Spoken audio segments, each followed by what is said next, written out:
O caráter evangélico.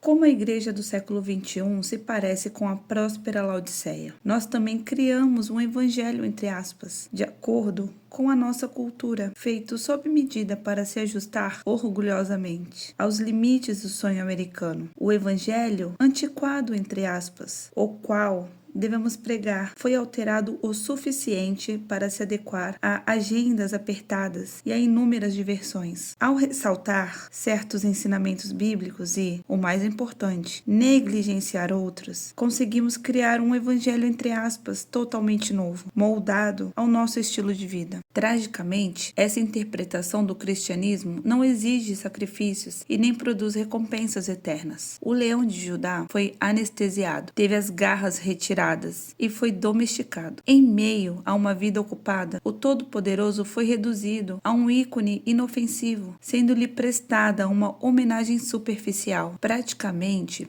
desapareceu da igreja a visão de um Deus santo, o fogo consumidor, o juiz que um dia renderá a cada homem a sua justa recompensa. O cristianismo foi inoculado a ponto de o Senhor ser tratado como um animal de estimação da família, que entra na igreja uma vez por semana, recebe carinhos na cabeça e é enviado de volta para o quintal, com o seu osso para mastigar. De tempos em tempos, prestamos a Deus elogios parentalistas, mesmo com palavras vazias, para aliviar a nossa consciência. Na verdade, falamos o que não queremos dizer. Nossos louvores não passam de emoção para o verdadeiro significado dessas canções. Nós nos apegamos a uma piedade sem poder algum. Honramos a Deus com a boca, mas o nosso coração está longe dele. Ai da igreja dessa geração. Ainda nos aproximamos de uma série de pregadores que agradam os nossos ouvidos com pérolas da verdade bíblica. Eles satisfazem os loucos por informação, sem nunca pisar em seu calo, entre aspas, ou confrontar o pecado. Embora o conteúdo pregado não seja errado, também não abrange todo o evangelho. As partes desconfortáveis são evitadas e os golpes que destroem o pecado nunca são dados. Os pastores que chamam os fiéis a uma vida santa são tão marcados de mordidas de ovelha que dificilmente têm forças para continuar. Muitos desistem da luta e se retiram para um emprego secular. Outros toleram a situação e se juntam a quem alimentam um rebanho já definhado, com sermões que carecem de substâncias e profundidade. Quanto mais elevamos os pregadores que agradam nossos ouvidos a um patamar de superestrelas, mais nos convencemos de que estamos certos. Toda nova personalidade que não prega contra o pecado, a carnalidade e o mundanismo aprofunda a nossa ilusão. Por que tantas pessoas estão longe da verdade? Seria porque acreditamos no que desejamos e ouvimos somente o que queremos? Ser um pregador piedoso busca um equilíbrio, logo é rotulado, entre outras coisas, de desequilibrado. O mingau espiritual, entre aspas, que recebemos é prejudicial e não varia. Passamos tanto tempo sem comer carne que até esquecemos o seu real sabor. A verdade espiritual foi dissolvida tão lentamente que passou desapercebida, até mesmo por quem deveria ter discernimento espiritual. Agora, quase não há mais vestígios da verdadeira essência. Eu gostaria que alguém se levantasse e tivesse uma atitude semelhante à da velha senhora de um comercial de 1984, que gritava: "Onde está a carne?"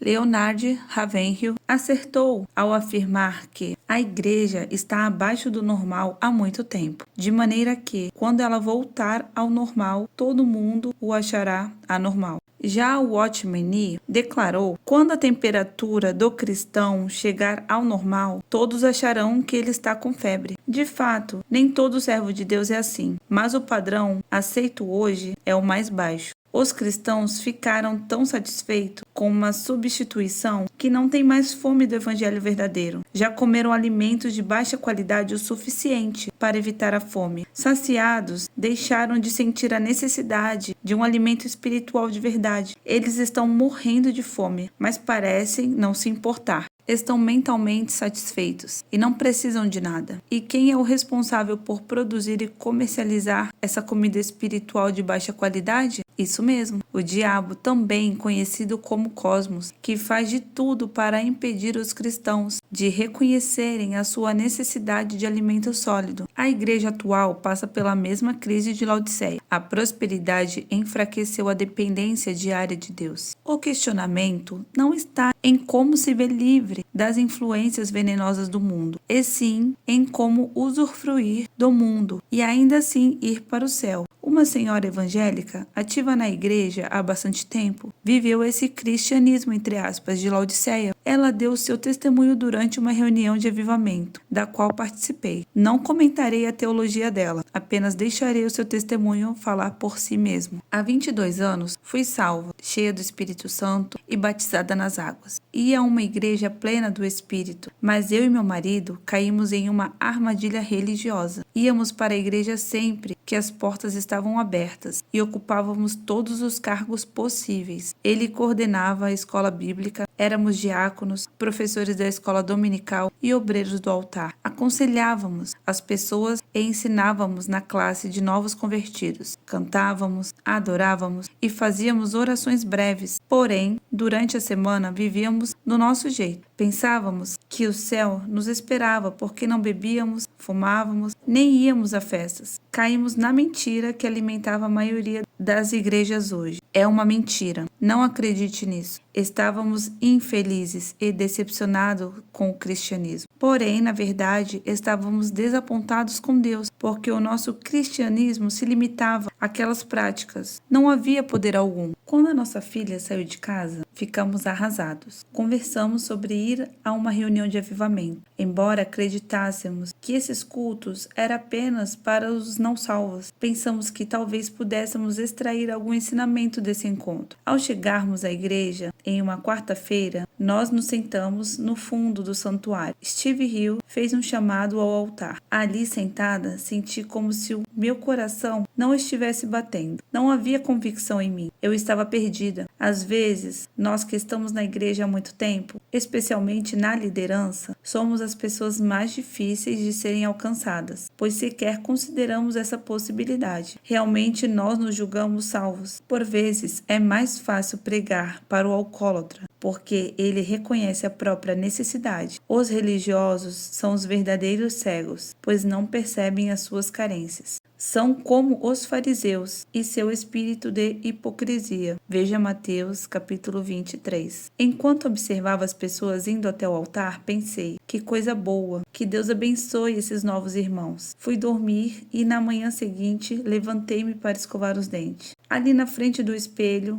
com o meu jeito farisaico e devotado, disse: Ó Senhor, apenas me dê mais de ti. E ele respondeu: Não, eu quero mais de você. Fiquei arrasada. E o sermão do irmão Hill começou a me assombrar desde então. Era dia de ação de graças, mas estava tão infeliz naquele momento que não consegui comer. À noite fomos ao culto e o Senhor me revelou como eu era. Estava morna, iludida e com um cheiro desagradável a Deus. Pensei em ir ao altar, mas me lembrei de que havia pessoas da minha igreja no santuário. Decidi ir pelo corredor lateral e me arrepender. Porém, Deus me disse: Ah, não, pela lateral não. Você tem feito parte desse jogo, entrando e saindo discretamente há 22 anos. Se deseja que essas correntes religiosas sejam removidas da sua vida, passe pelo corredor central, diante de todos. Você precisa quebrar esse orgulho. Chega de religião. Eu corri pelo corredor central, joguei-me no altar e perdi perdão a Deus.